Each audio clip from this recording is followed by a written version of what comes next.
എത്രയെല്ലാം സമ്പാദിച്ചിട്ടും ജീവിതത്തിൽ യാതൊരുവിധ സന്തോഷവും കിട്ടുന്നില്ല. എത്രയെല്ലാം സമ്പാദ്യങ്ങളും എത്രയെല്ലാം പണങ്ങളും ഓരോ മാസം തോറും ദിവസം തോറും നമ്മുടെ കയ്യിലേക്ക് വന്നാലും യാതൊരുവിധ ബർക്കത്തുമില്ലാതെ കിട്ടുന്ന പൈസ എല്ലാം പെട്ടെന്ന് തന്നെ തീർന്നു പോകുന്നു. ദാരിദ്ര്യമാണെങ്കിൽ ജീവിതത്തിൽ നിന്നുകൊണ്ട് മാറുന്നുമില്ല. എങ്കിൽ മഹാനായ ഉസ്മാൻ റളിയല്ലാഹു തആല അൻഹുവിന്റെ ചാരത്ത് വന്നിട്ട് ഒരു സഹാബത്ത് ചോദിച്ചു, തങ്ങളെ, എന്റെ ജീവിതത്തിൽ ഭയങ്കരമായ പ്രയാസമുണ്ട്.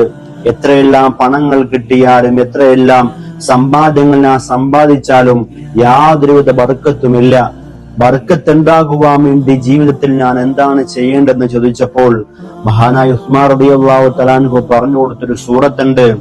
നിത്യമായിട്ട് സൂറത്തുൽ ദുഹാ വദ്ദുഹാ വല്ലൈലി ഇദാ സജാ എന്ന് പറയുന്ന സൂറത്തുൽ ദുഹാ നിത്യമായ ഏത് മനുഷ്യനാണോ പാരായണം ചെയ്യുന്നത് അവന്റെ ജീവിതത്തിൽ സാമ്പത്തികമായ അഭിവൃദ്ധിയും സാമ്പത്തികമായ നേട്ടവും ഉണ്ടാകുമെന്ന് മഹാനായ ഉസ്മാൻ റളിയല്ലാഹു തആല അൻഹു നമ്മളെ പഠിപ്പിക്കുമ്പോൾ ജീവിതത്തിൽ എത്രയെല്ലാം പണങ്ങൾ കിട്ടിയാലും എത്രയെല്ലാം സമ്പത്ത് കിട്ടിയാലും യാതൊരുവിധ കാര്യങ്ങൾക്കും അത് തികയുന്നില്ല എങ്കിൽ ഈ പറയപ്പെട്ട സൂറത്ത് നിത്യമായി പാരായണം ചെയ്യുവാൻ വേണ്ടി ശ്രമിക്കുക.